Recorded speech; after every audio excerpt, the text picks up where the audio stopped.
Hi everybody, it's GM Amy here. The video I'm about to show you will teach you how to win easily with the modern defense. But before we get started, I kindly request you that you help me subscribe to this channel, or better still, hit the like button on this video. All the proceeds and donations will go out to support kids in the hood through learning chase. My humble appreciations for that, and thank you. Now, this game we are going to look at today was played in a rapid tournament between a 2400 player and a 2500 player, as those were their rapid ratings, with rapid time controls of 10 plus 0. The 2400 player with the white pieces was Spans, and the 2500 player with black pieces was Fatty Party 27. Now, Spans with the white pieces started with e4, and that's the king's pawn game. And Fatty Party replied with g6, which straight up walks into the modern defense. d4 by white, bishop g7 by black, c3. Now c3 is a good move to try and combat the modern defense, as it tries to start creating a blinder onto this fianchetto bishop, black's flange fianchetto bishop on the dark squares. Perhaps there will be a push of e5 to create a pawn chain that blinds this bishop. So then Fatty Party launched at the center with d5. White pushed e5 to create up this whole pawn chain. This is a very strong pawn chain, you would think, at the start of the game, and within the opening, white is doing just okay. That's just fine. c5. This is to break this pawn chain, just in case white captures c5, then e5 is lost. That would be the reason for gambiting the c5 pawn. However, white did not fall for this. He plays f4. f4 is a very good move. What it does is it gives support to this e5 pawn and the e5 square, which makes the whole pawn chain strong.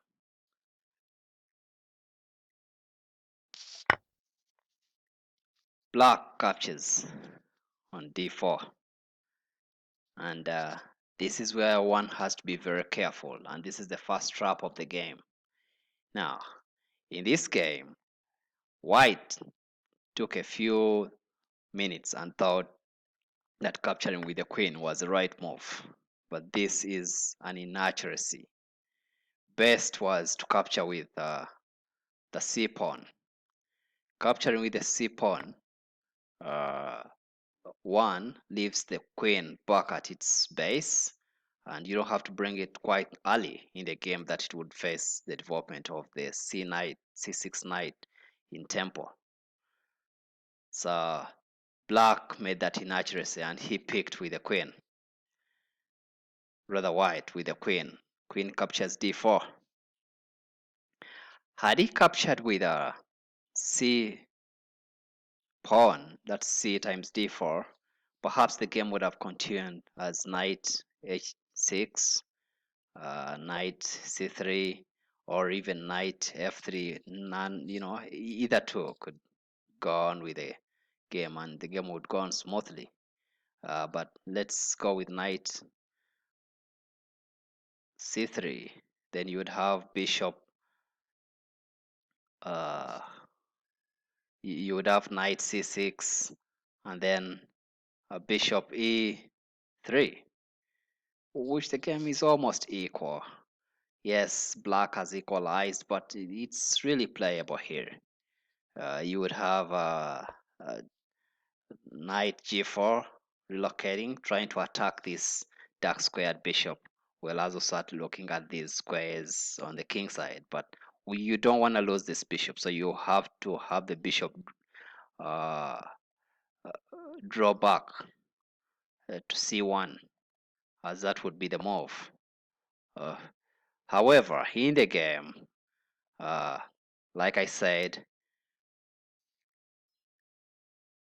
white captured with the queen,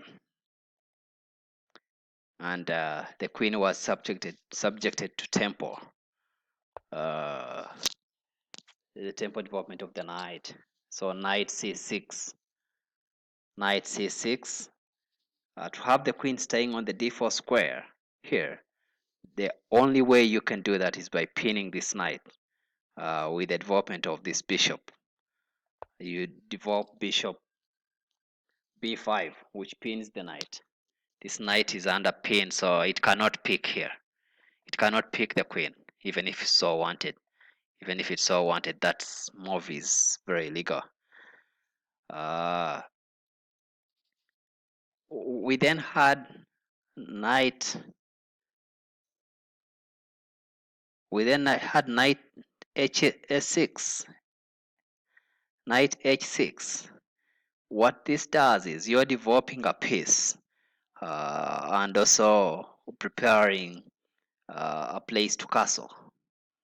Then thirdly, you're having this knight going to develop from g8 to h6 to f5. When it's here, it's the other knight that is looking at d4, so the queen has to leave at some point. And this is exactly what happened in the game. After knight h6, white develops knight f3 and knight f5 just before your castle. Now at this point, Fatih Span, the player with the white pieces, should have moved his queen to c5. This should be the best move. However, he played another inaccuracy, and he wanted to keep the queen on the d file, to keep a watch on this on the d5 pawn. And at that point, black launched at the center. He pushed f6. f6 attacks the pawn on e5. This e5 pawn cannot be pushed ahead, as it will fall into the gallows of this white light squared bishop for black, which would pick that will lead to a loss of a pawn. So he did not go that route. Instead, what he did, he had to run away from the center first by castling, which is another questionable move. Best move was to push g4. g4 attacks the knight. This move would have the knight either draw back, because it cannot come to d6. It would have to get back and perhaps have to come back to that very square, like here to here, then to here, then to here. But that did not happen. So he did castle. When he castled, black captured on e5. When black captured on e5, white recaptured with the knight, which on first glance looks like a very good move, because this knight is attacking the knight on the pinned knight on c6, and if perhaps would force the dark squared bishop to be exchanged for that knight. However, black plays a very smart move. He castles, and this move, what it does is it releases uh, the knight on c6. In as much as the knight on 6 has one defender, which is the pawn on b, the second capture wouldn't be viable. It would be immune. So best here is also another tricky trap that white should capture the c6 knight with the bishop. However, in this game, as prone to so many players, especially within that category, they love their bishops. So White made another inaccuracy by picking with the knight. He captured the knight on c6 with his knight on e5 from his knight on e5, and that was a blunder. Best was capture it with the bishop, so that when you pick with the bishop like this, and black recaptures, then black recaptures,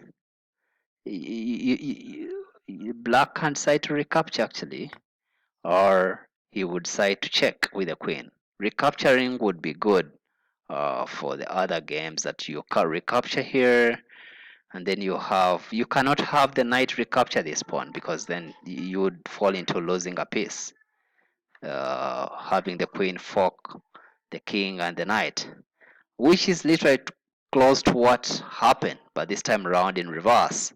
That pawn is at least immune, and you would easily see that with time. So in the game, he captured with a knight. He captured with a bishop, rather. He captured with a knight. He captured with a knight. Sorry. And black recaptured with a pawn. Now this leaves the bishop under attack. That yes, the rightful move is to draw back the bishop to a4. However, it's not easy to see. What white intended was to capture the pawn on c6 and attack the rook, and that led to an instant loss of the game. White then forked the bishop and the king by checking, having the queen at b6 check. King goes to h1.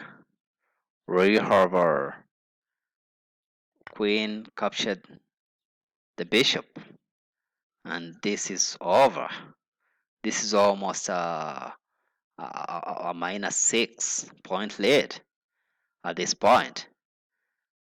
So the game continued. We had the queen get out of the way and try to pin this d pawn. Perhaps he's intending to push c3 to c4 to have this pawn in gallows and attack it with several other forces. However, this is when black hit back with venomous venom at the center. He pushes e5. White then plays rook e1 to attack that particular pawn, thinking that the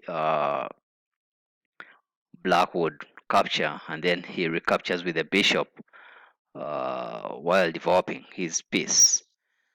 That did not happen. Instead, black developed the bishop. He played bishop b7. Now, what this move signifies is it's creating a battery on this diagonal. So there is a battery on the g2 pawn, just in case this queen ever moves there by having the d5 pawn pushed ahead, then vacating here. That would lead a battery there, but that was overlooked. So we had white pick on e5.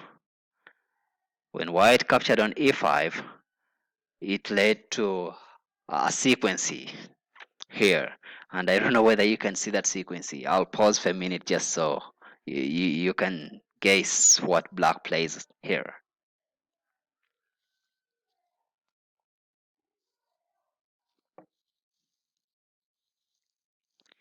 Just to give you a hint, there is a battery on this diagonal, and the queen is subject to attack by this rook. So what black did is he played his knight h4. This creates a double attack onto the queen.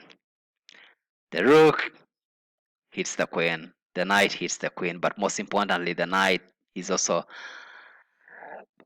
eyeing g2. Black is in trouble here. So he tries queen g3, but that does not matter.